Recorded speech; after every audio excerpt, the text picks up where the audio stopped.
일라디오 4시 경제뉴스를 마칩니다. 4시 10분입니다. KBS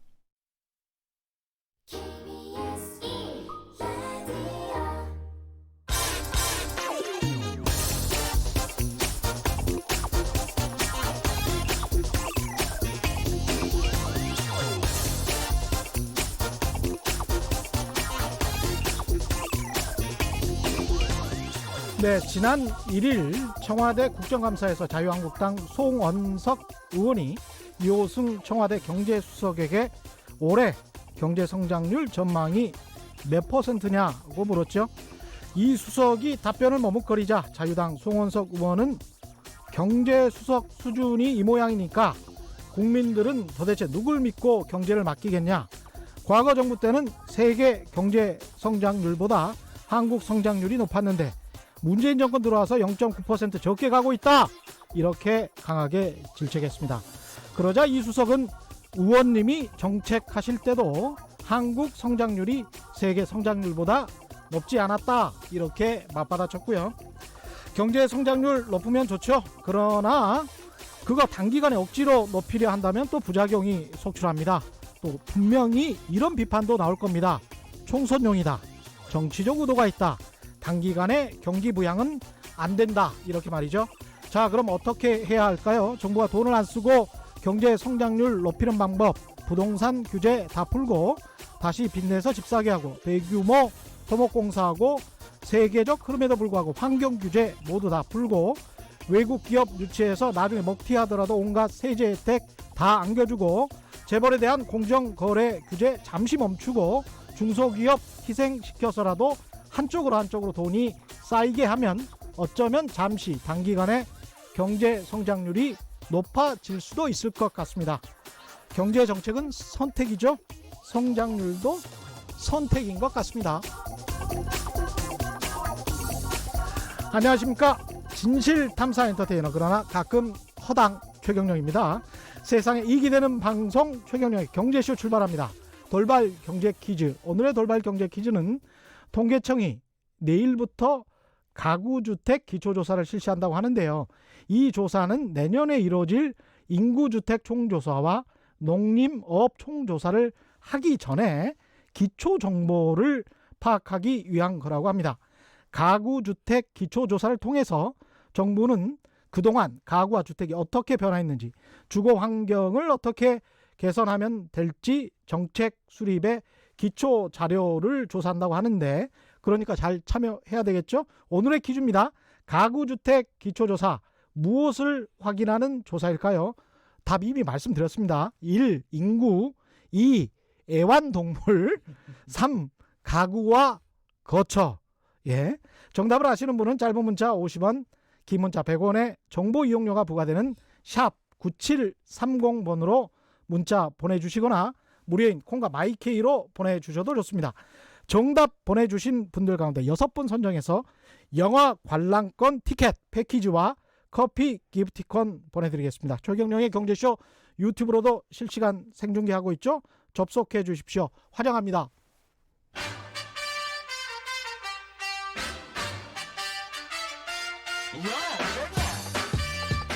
최경영이 원하는 건 오직 정의. 경제 정의를 향해 여러 걸음 깊이 들어갑니다. 최경영의 경제쇼. 네, 지금 유튜브로 보고 계신 분들 오늘 두 분 초대 손님 보시고 굉장히 반가워할 것 같습니다. 먼저 소개해드리겠습니다.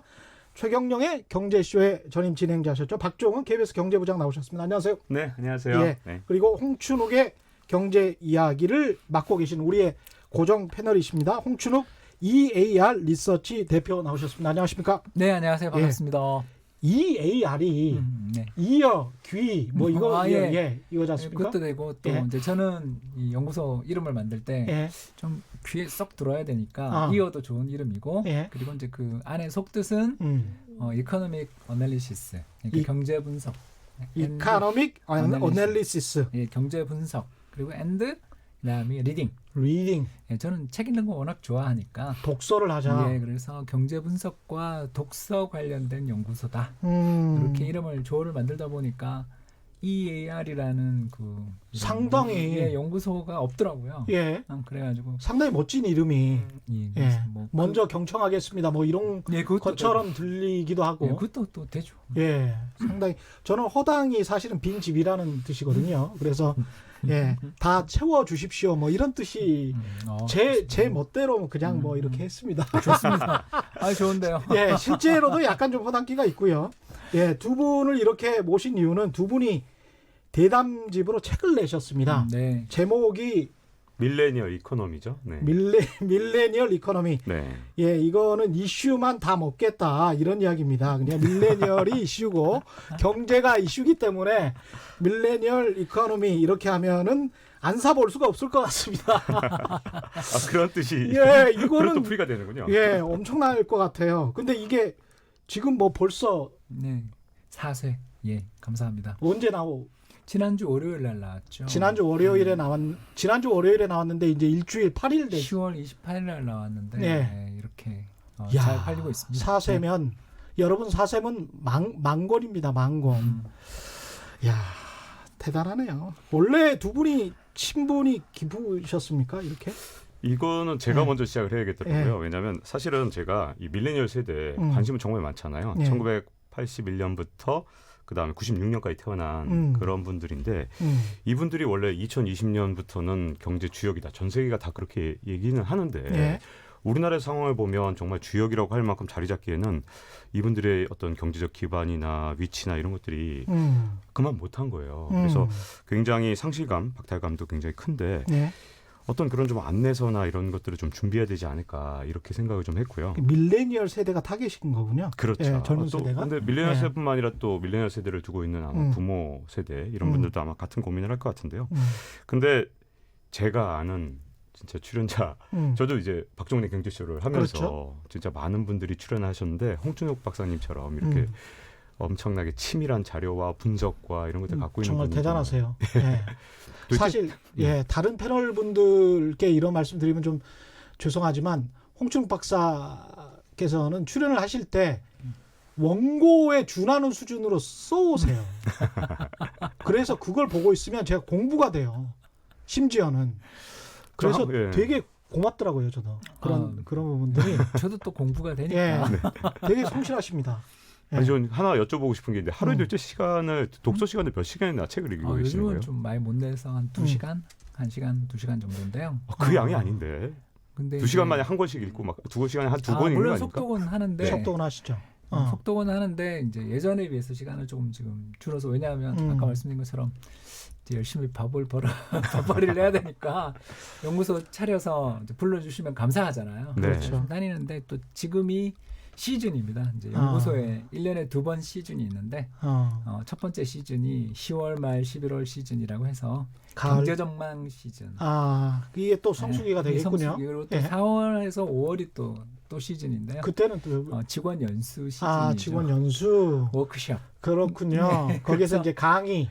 강의 그런 시즌이라 열심히 지금 강의 다니느라 그런만 하더라도 그래서 이렇게 전화를 드려서요. 한번 책을 같이 한번. 그러니까 먼저 이제 오퍼를 하셨고 제안을 하셨고 흔쾌히. 예. 이렇게 바짓가랑이를 딱 매달려서 할 수 있는 분이 있으면 되게 좋습니다. 예. 제가 어떤 반응을 보여드릴지 모르겠습니다. 아니 꼭 이제 박종훈 기자만 이렇게 해주라 이런 이야기는 아니고 저도 좀 어떻게 해줄 수 있나 이런 거를 또 전향적으로 생각해 보실 수도 있지 않겠습니까? 전향적으로. 이게 지금 거의 모든 경제 분야에 관해서 두 분이 토론을 하셨습니다. 그런데 아까 말씀드린 대로 경제와 밀레니얼 세대 형식은 대담. 그래서 읽기가 되게 편했어요. 저도 읽어보니까. 근데 의견은 뭐 두 분이 이제 책을 내시면서 어떤 느낌이셨습니까? 일단. 저는요. 사실 오히려 생각이 다른 부분보다 같은 부분이 이렇게 많을 줄 몰랐는데 저는 이 책 쓰기 위해서 이제 대담을 해서 녹음을 한 다음에 이거 갖고 이제 텍스트로 이렇게 바꾼 건데요. 네. 정말 왜 전율이 느껴지거나 아니면 왜 어렸을 때 했던 말이지만 뭐 찌찌뽕 이런 느낌으로 어떻게 이렇게 같은 똑같이? 생각을 하지? 이렇게 생각한 부분들이 굉장히 많았는데 예. 대표적으로 저는 지연된 밀레니얼 이코노미 이 부분이 저랑 홍 박사님이랑 생각이 아마 거의 비슷하게 일치했던 것 같고요. 지연된 밀레니얼 이코노미. 네, 여기서 이제 네. 지연이라는 게 중요하군요. 지연이라는 게 중요하죠. 왜냐하면 밀레니얼 이코노미, 그러니까 즉 밀레니얼 세대가 원래는 2020년부터는 주역일 줄 알았지만 그 세대가 주역이 되지 못하고 있는 여러 가지 문제점들, 우리 사회의 구조적 변화, 그뿐만 아니라 홍 박사님이 또 전 세계적인 변화까지 말씀해 주셔서 야, 저도 뭐 사실 굉장히 생각의 지평을 넓힐 수 있는 기회였고요. 그리고 뭐 청년들의 소비 성향, 뭐 우리가 굉장히 흔히들 많이 얘기하잖아요. 청년들은 욜로 한다, 뭐 탕진한다, 그래서 탕진잼이다. 그렇죠. 이 부분에 있어서도 이게 잘못된 견해다.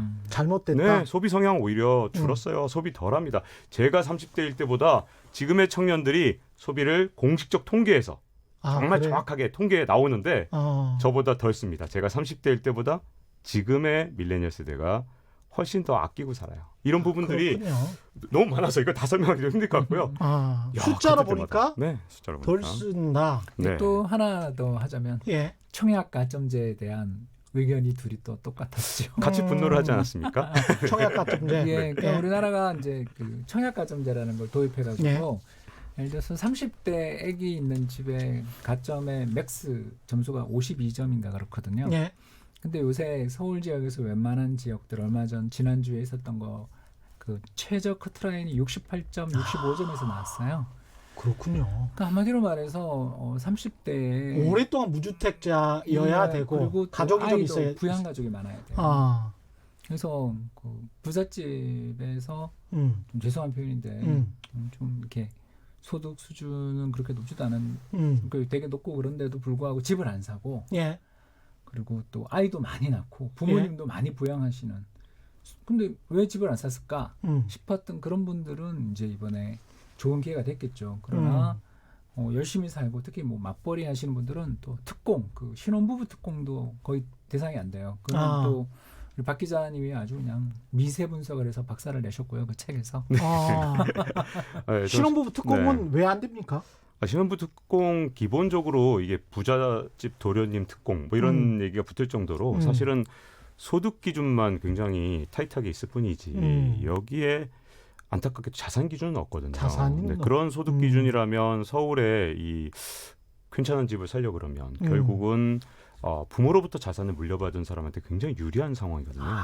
그래서 지금의 기준 그대로는 안 된다. 뭐 예를 들어 자산 기준을 추가하든지 아니면 뭐 소득 기준을 완화하든지 어떤 방식이든 바꿔야지 지금처럼 부모를 잘 만난 경우가 유리한 특공이다. 이거는 제가 보기엔 신혼부부 특공이 아니라 잘못된 특공이죠. 그러니까 오랫동안 집을 못 사고 뭐 푼푼히 벌어왔던 사람들에게 기회를 주는 것도 일견은 뭐 맞는 거 아닙니까? 네. 근데 이제 그럼에도 불구하고 특공을 하는데 그게 그 부모한테 돈 많은 사람들만 유리하다.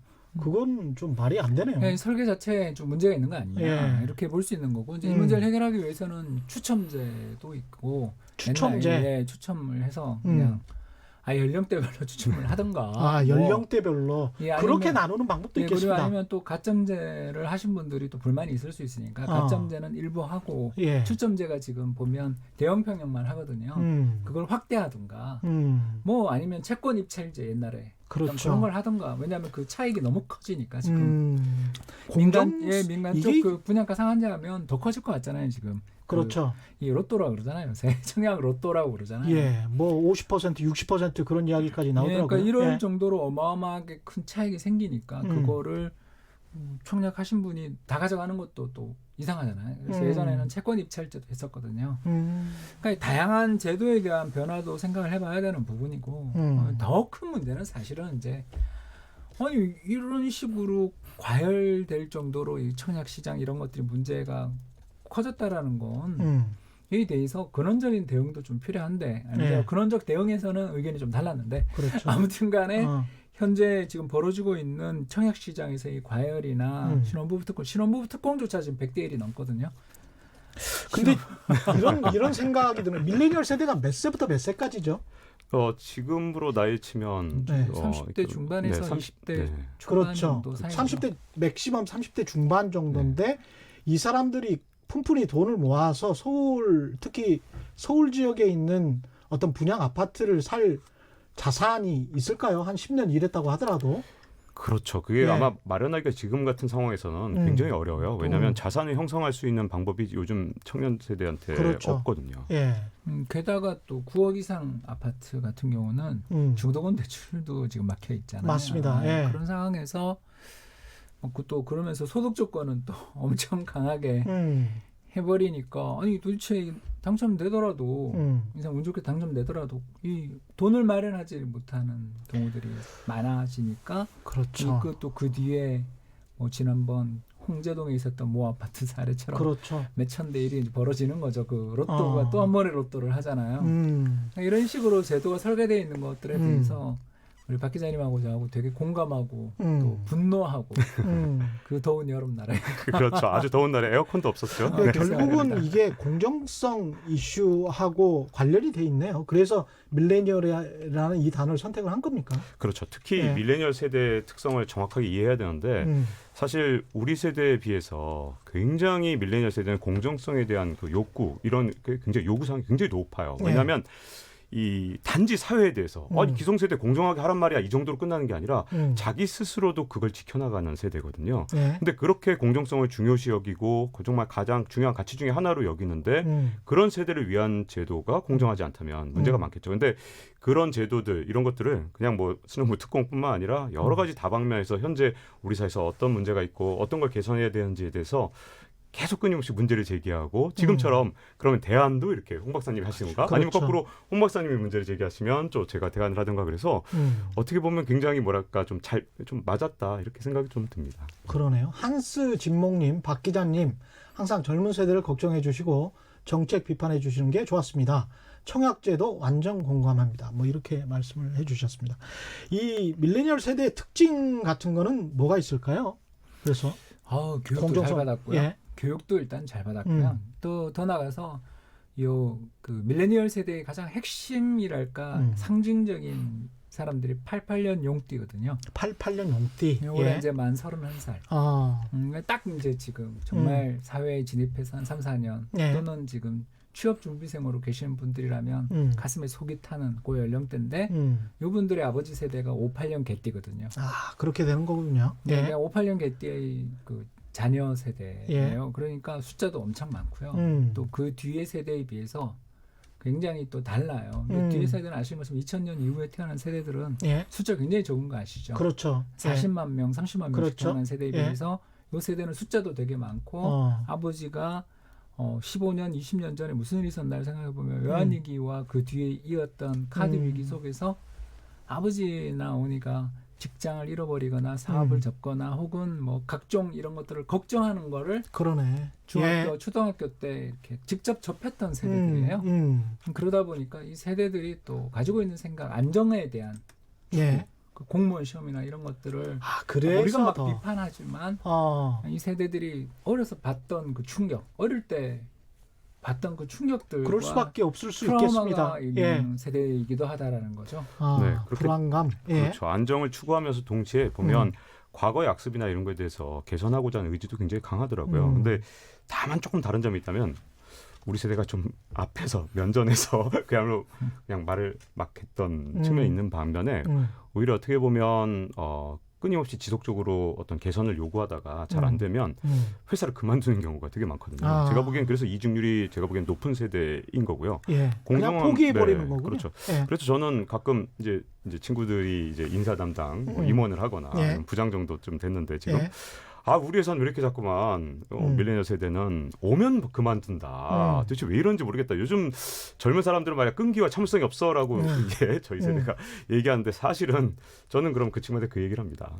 그 전에 너희 회사에 악습이나 잘못된 것들이 관행이 잘못된 것들이 계속 끊임없이 쌓여 있고 그렇죠. 그 잘못된 거에 대한 악습을 해소하려고 노력을 해봤는가. 그리고 밀레니얼 세대 같은 경우는 또 이걸 갖다가요. 뭐 정보의 입수 확산 이 속도가 굉장히 빠르거든요. 우리보다 훨씬 더 SNS나 이런 데 그렇죠. 굉장히 익숙하기 때문에 예. 이게 뭐가 좀 잘못된 게 있으면 굉장히 빠른 속도로 확산되면서 그 문제가 공론화되기 때문에 안 보이는 수면 아래서 공론화되죠. 그렇기 때문에 회사에 문제점이 있는 걸 발견 못하고 계속해서 어떻게 보면 경쟁력을 떨어뜨리는 거예요. 왜냐하면 능력 있는 밀레니얼 세대를 잃는 것. 그들의 이직률이 높은 회사.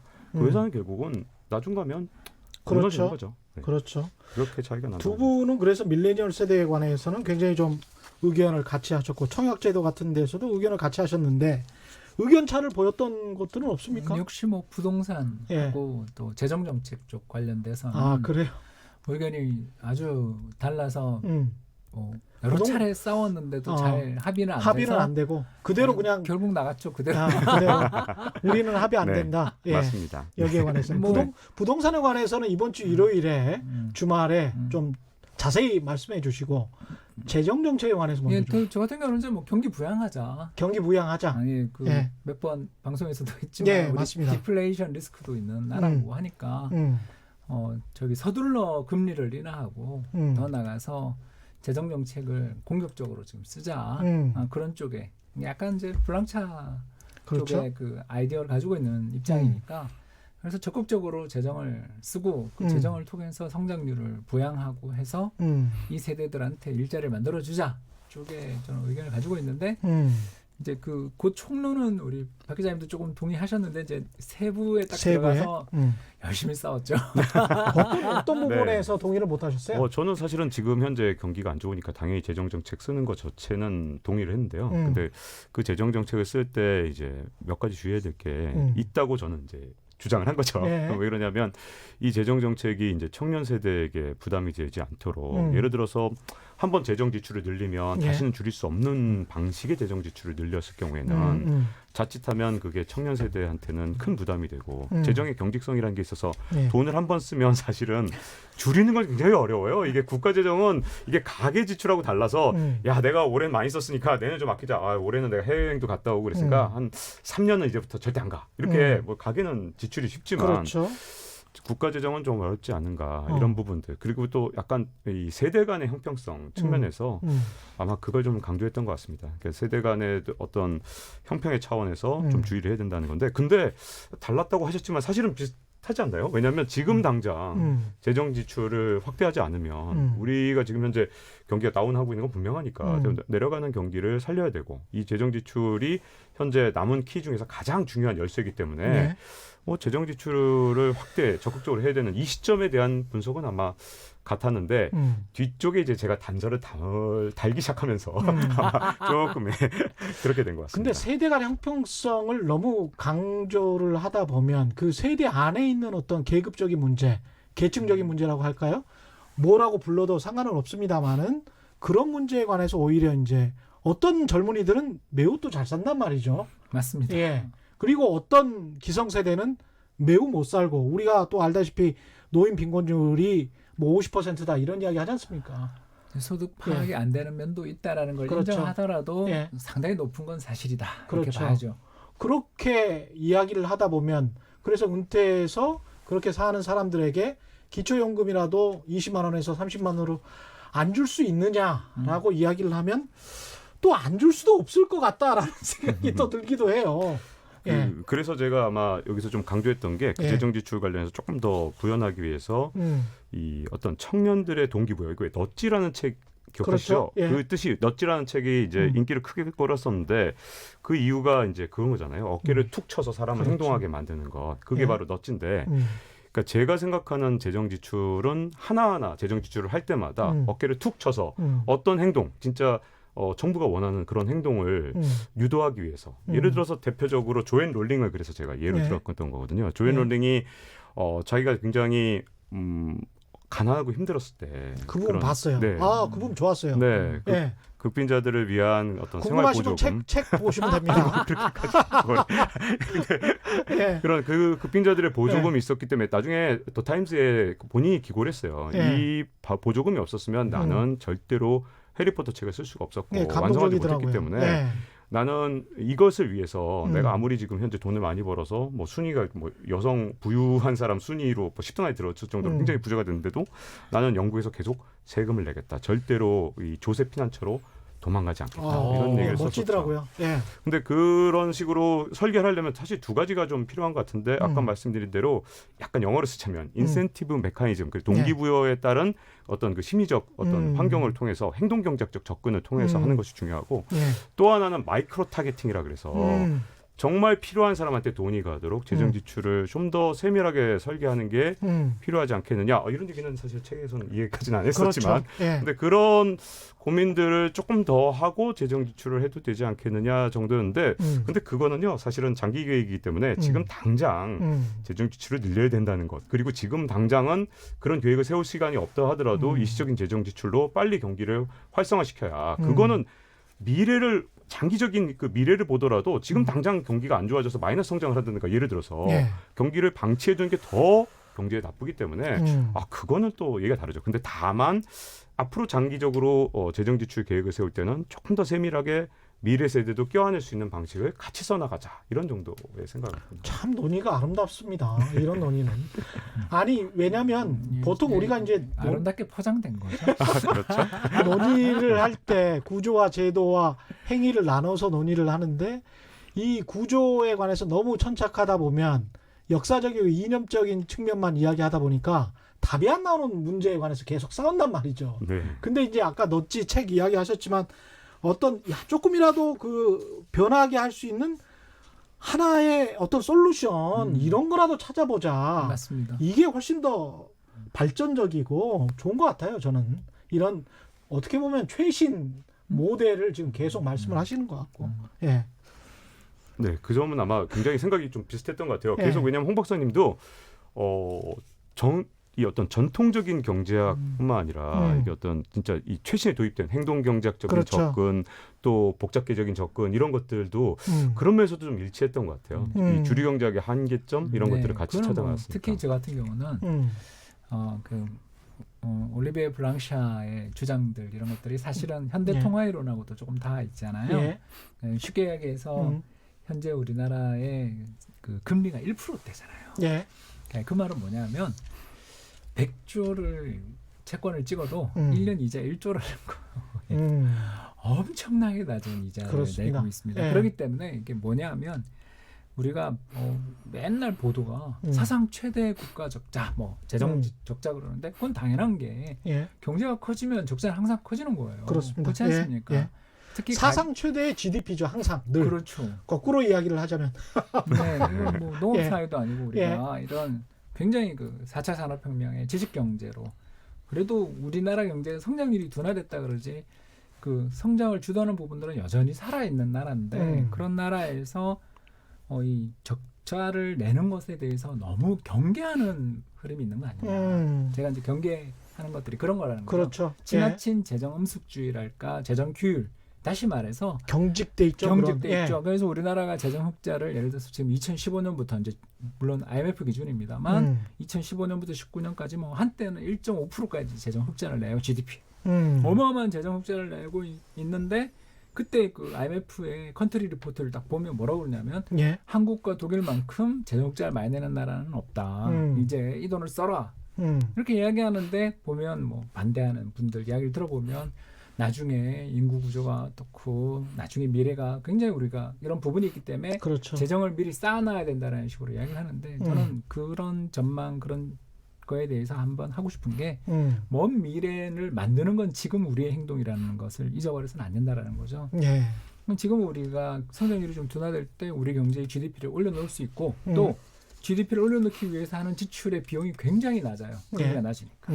그래서 재정 지출 덕분에 GDP가 확 올라와 버리면 금리는 굉장히 낮아서 재정 지출 적자에 따른 이자 비용은 굉장히 줄어들어 있으니까 경제의 편익은 훨씬 커지잖아요. 그렇게 해서 우리 경제 사이즈를 지금 키워놓으면 나중에 미래에 닥쳐올 수 있는 거에 대해서 미리 우리 경제가 감당할 수 있는 능력들을 오히려 지금 키울 수도 있는 거잖아요. 이런 태도들, 이 동적인 생각이라고 저는 좀 생각하는데 이런 이야기들을 좀 가지고 있는 편인데 물론 책에 이걸 다 하지는 못했고요. 이런 뉘앙스로 이야기를 좀 해서 이게 어떻게 보면 재정에 대해서 가지고 있는 생각들의 약간의 차이 방향 이렇게 효율적으로 잘 쓰자라는 게 우리 박 기자님의 생각이라면 저는 일단 지금 급하다. 그렇죠. 빨리 좀 세게 시장의 기대를 바꿔놓을 정도로 사람들의 기대를 바꿔놓을 정도로 분위기를 전환시킬 정도로 한번 크게 쓸 필요가 있다. 이런 쪽의 뉘앙스의 차이들은 확실히 좀 있었다라고 볼 수 있겠습니다. 예. 지금 한 번만 더 돌발 경제 퀴즈 내드리고 이게 좀 중요한 경제 퀴즈라서 이거 좀 내드린 다음에 그 다음에 밀레니얼 세대와 관련한 고용 문제, 기업 입장에서도 그렇고 사실은 뭐 기성세대 입장에서도 그렇고 이게 어떻게 보면 이제 제로섬 게임처럼 비춰질 수도 있겠습니다만은 그 문제를 집중적으로 한번 논의해 보겠습니다. 오늘의 경제 퀴즈는요. 통계청이 내일부터 가구주택 기초조사를 실시한다고 하는데요. 이 조사는 내년에 이루어질 인구주택 총조사와 내년에 이루어집니다. 인구주택 총조사는 농립어업 총조사를 하기 전에 기초정보를 파악하기 위한 것이라고 합니다. 오늘의 퀴즈입니다. 가구주택 기초조사는 무엇을 확인하기 위한 조사일까요? 인구주택 총조사는 내년에 하기 때문에 그걸 꼭 생각을 하시고요. 1번 인구, 2번 애완동물, 3번 가구와 거처, 1번 자꾸 정답이라고 주장하시는 분들이 많은데 그러지 마세요. 정답을 아시는 분은 짧은 문자 50원, 긴 문자 100원에 정보 이용료가 부과되는 샵 9730번으로 문자 보내주시거나 무료인 콩과 마이케이로 보내주셔도 좋습니다. 정답 보내주신 분들 가운데 6분 선정해서 영화 관람 패키지와 커피 기프티콘 보내드리겠습니다. 이게 굉장히 좀 선물이 좋은 선물들이어서 중요합니다. 발전하고 있는 것 같습니다. 예, 영화 티켓 보내드린 적이 없어가지고 박 기자님 약간 좀 훨씬 발전한 것 같습니다. 그러네요. 아무래도 좀 흥분했어요. 예, 커피 기프티콘 이런 거 괜찮잖아요. 네. 예, 저도 사실은 받고 싶습니다. 이 고용시장 문제에서 약간의 밀레니얼 세대와 기성세대, 특히 이제 50대 이상 이분들의 싸움이 있는 거 아니냐. 기업 입장에서는 어떻게 할 거냐. 이걸 좀 이야기를 좀 해주십시오. 네, 일단 먼저 제가 조금 이야기하자면 우리나라 최근에 이 전체 경제활동 참가율, 뭐 고용률 이런 것들을 살펴보면 우리나라 20대 고용률 이런 걸 살펴보면 좀 줄어요. 그래서 고용이 좋아지고 있다라고 이야기하는데 경제활동 참가율을 줄어서 20대 그러니까 20살에서부터 해서 29살 정도는 한 63% 정도밖에 안 돼요. 예. 근데 제가 하나만 놀라운 걸 얘기하자면 60세에서 64세 경제활동 참가율이 62%예요. 엄청나죠, 진짜. 엄청 또 많이 늘었죠. 예. 그러니까 한마디로 말해서 58년 개띠 아들과 58년 개띠가 서로 한정된 직장을 둘러싸고 아버지와 아들 딸이 지금 경쟁하는 세상이 온 거예요. 그러니까 이걸 보면 저는 우리나라 이 노인 특히 노령 가구의 빈곤 문제들에 대해서 나라 차원에서 대비가 참 필요하고 기초연금이라든가 이런 거에 대한 좀 강화, 특히 정부가 아무리 이게 뭐 만든 일자리다라고 욕할진 모르지만 노인 빈곤 가구들을 위해서 정부에서 민간에서 자리를 못 만든다면 그렇죠. 정부에서라도 자리를 만드는 거에 대해서는 찬성 쪽의 입장을 가질 수밖에 없는 게 그만큼 이렇게 경제활동을 60 넘어서도 63%, 62%가 남녀노소가 이렇게 합쳐서 경제활동을 하고 있다라는 건 그렇습니다. 아픈 사람이 얼마나 많을 텐데 이렇게 경제활동을 한다라는 건 대단히 어렵다라는 뜻이라는 건 그렇죠. 인정할 수 있고 결국 아버지와 아들 또는 아버지와 딸의 또는 엄마와 딸이 한정된 직장을 둘러싸고 이렇게 노동시장에서 갈등이 벌어지고 있거나 또는 사투가 벌어질 수도 있는 이런 일들이 벌어지고 있다라는 것은 우리 고용지표가 지금 좋아졌다라고 웃을 문제뿐만 아니라 뭐 웃어도 되지만 고용지표의 그 취업자 수가 늘었냐 안 늘었냐만 볼 게 아니라 고용의 질적인 측면에서 맞습니다. 특히 청년 고용의 경제활동 참가율들이 준화되는 건 결국 그 입시 공시적으로 장기 지금 준비 있거나 또는 고용 직업에 대한 고용 탐색 활동을 그렇죠. 포기하는 사람이 나왔을 수도 있다라는 측면에서 아주 신중하게 우리가 예민하게 봐야 되는 부분이다. 좀 더 잘 봐야 된다. 잘 봐야 된다 이렇게 말씀을 드리고 싶습니다. 제가 이 관련해서 이 핀란드 헬싱키 대학 교수 인터뷰를 한 적이 있었거든요. 한 2015년쯤 됐을 거예요. 왜냐하면 정년 연장 때문에 우리나라에서 아주 뜨겁던 시절인데 그때 그 헬싱키대 경제학부 교수한테 우리나라도 지금 정년 연장 때문에 이 노동자들이 지금 굉장히 분노해 있다. 뭐 이런 얘기를 좀 했더니 그럼 정년 연장에 다 반대해서 지금 분노해 있는 거 아니냐 그랬더니 정년 연장을 더 해달라는데 사람들이 정년 연장을 더 원한다 그랬더니 진짜로 그분이 저 아직도 생생해요. 너무 놀래갖고 대화를 못 이을 정도로 한국 분들은 정말 성실하시군요. 우리나라는 전부 정년을 더 깎아달라고, 더 빨리 은퇴하게 해달라고 싸우는데 거기는 어떻게 정년을 연장해달라고 그럽니까? 대단한 나라네요. 이렇게 했는데 아니 근데 네. 우리나라 사람이 네. 일반적으로 정년 연장을 다 해달라고 합니까? 많이 정년 연장을 원하죠. 그래요? 네. 그런 그 여론조사가 있었나요? 여론조사하면 아마 예. 정년 연장에 아마 모두가 거의 찬성할 겁니다. 근데 이 차이가 어디서 나오냐면 사실은 저는 좀 다른 사람이구나. 여유 있으신가 봐요. 예. 좀 이렇게 마음의 여유. 예. 네. 그래서 그 원인 중에 가장 큰 게 제가 보기엔 복지제도 같은 데 영향이 있는데 일단 제가 보기엔 국민연금이 이전에 이제 베이비붐 세대, 1차 베이비붐 세대만 해도 국민연금으로 완전히 커버가 안 되고 다 도움이 안 돼요. 그리고 더군다나 2차 베이비붐 세대 같은 경우는 그래도 국민연금 혜택을 좀 많이 받는다 하더라도 64세나 5세 이렇게 좀 늦게 받기 시작하거든요. 그래서 이걸 소득의 카르바스다, 뭐 캐즘이다 이런 얘기를 하잖아요. 근데 이런 때 문제가 뭐냐면 여러 사람들이 완전히 빈곤 상황에 노출이 되는 겁니다. 은퇴를 그렇죠. 하자마자 이런 분들이. 그러다 보니까 노동시장으로 나올 수밖에 없고 이런 어떤 노동시장의 구조적인 문제가 있기 때문에 아까 기초연금 얘기하셨잖아요. 그렇죠. 그런 게 예를 들자면 마이크로 타겟팅. 아까 그 설계를 잘해야 된다는 게 이런 분들이 원래는 소득이 어떤 크레바스라고 해서 이렇게 쭉 꺼지는 이렇게 뭐 완전히 이게 없어. 벼랑으로 딱 끌어지는 그런 데가 없어야 되는데 5년 동안 10년 동안 그냥 전혀 없어요. 예. 그러다 보니까 노인 빈곤율이 OECD 회원국 중에서 거의 최악으로 나쁜데 그 그렇죠. 이유가 이 부분에 있어서 지금 되는 게 없고 이러다 보니 노동시장에 나와야 되고요. 그러니까 청년들하고 지금 58년 개티하고 88, 그러니까 그 어떤 70, 그 뒤에 세대가 노동시장을 놓고 경쟁을 해야 되는 그런 상황들이 계속해서 이어지는 거거든요. 여기다가 우리나라가 또 정년 연장이 됐는데 정년 연장 하면서 많은 분들이 노후에 더 준비를 할 수 있게 된 장점도 있지만 이 정년이 연장돼서 도움이 되는 직장들이 주로 어떤 공사조직이나 그렇습니다. 아니면 대기업인데 청년들이 가장 가고 싶어하는 직장인데 그렇죠. 이 직장은 어쨌든 청년 티오가 어떤 방식이든 좀 줄 수밖에 없었기 때문에 그런 점에서는 어떻게 보면 아까 지연된 밀레니얼 이코노미라고 그랬잖아요.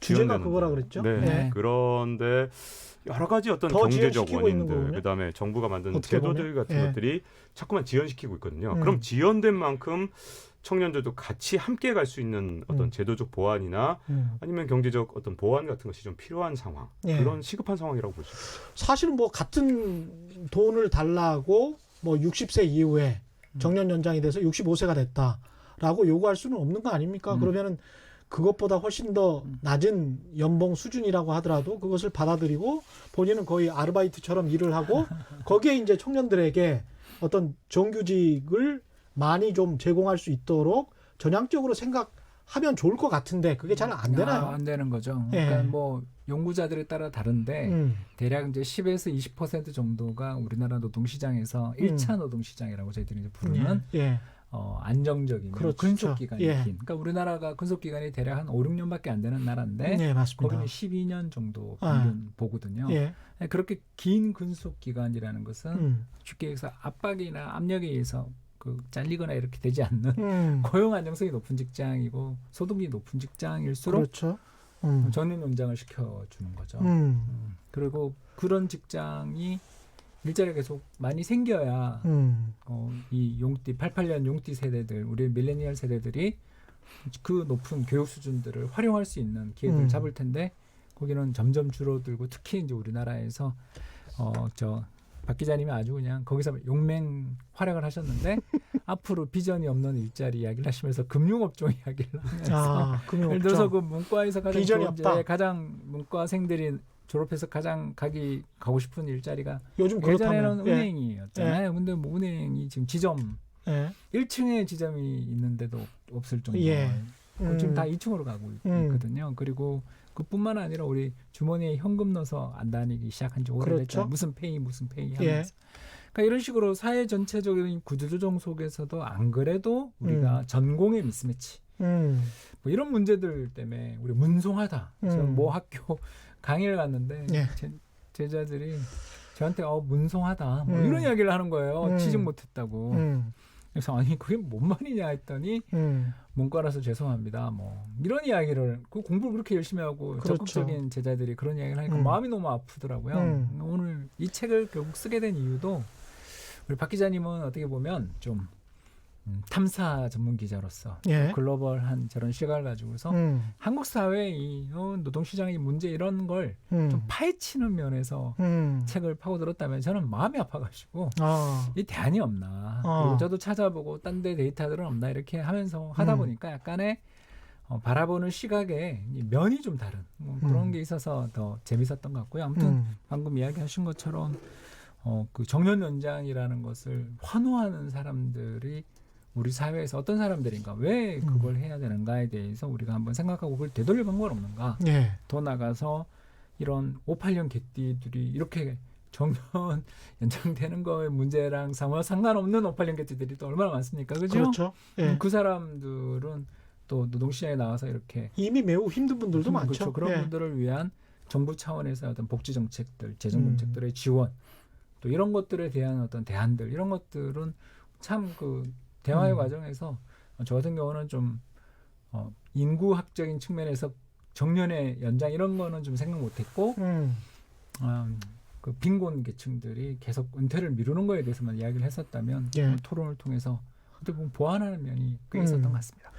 지금 문자들이 많이 와 있는데요. 노인들의 일단 뭐 스튜디오 밖에서 우리 PD 작가분이 리서치 해주신 거 보면 노인들의 95%가 더 일하고 싶다. 이런 여론조사가 있었나 봅니다.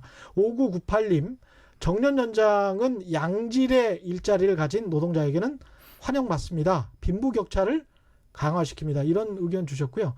9112님, 누가 일하고 싶어 일하나요? 돈이 필요해서 지금도 일하고 있습니다. 맞습니다. 60대입니다. 이런 말씀 하셨고요. 뭐 공감합니다. 최종욱님은 아까 이제 그 한참 한 20-30분 전에 저희가 막 토론을 벌리고 있을 때 재정 확대 정책에 관해서 이야기할 때 의견 주신 것 같은데요. 상처나고 피가 나는 곳을 바로 적시에 약을 바르고 반창고 붙여야 상처가 낫듯이 지금 경제 상황에서 확대 재정하지 않으면 상처가 곪을 수도 있다고 하는 것을 왜 야당만이 반대를 하는지 모르겠습니다. 이런 의견 주셨고요. YJ 최님, 국민들도 그동안 너무 쇠뇌가 돼서 언론에서 떠들면 망하는 줄 압니다. 뭐 이런 이야기 주셨습니다. 예, 굉장히 수준이 높죠. 네, 예, 그러네요. 유재신님은 이게 중요한 이야기인 것 같아요. 근데 에코 세대라고 특정 세대만 지원해서 문턱 효과를 만드는 것은 좋지 않다라고 생각합니다. 베이비붐 세대 같이 민주주의에서 정치인들이 유권자들의 표를 얻기 위한 행동처럼 보입니다.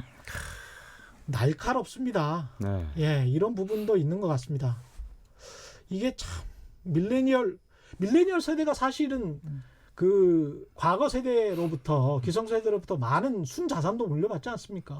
예, 그 역사상 가장 어떻게 보면 부유한 세대가 그렇죠. 될 수도 있는 네. 잠재력이 있죠. 잠재력 네. 있죠. 네. 국민연금만 따져 본다고 하더라도 본인들의 부담은 높아지겠지만 그럼에도 불구하고 국민연금의 총 자산은 가장 큰 걸 받기는. 이거 한 2,500조까지 가긴 가는데 예.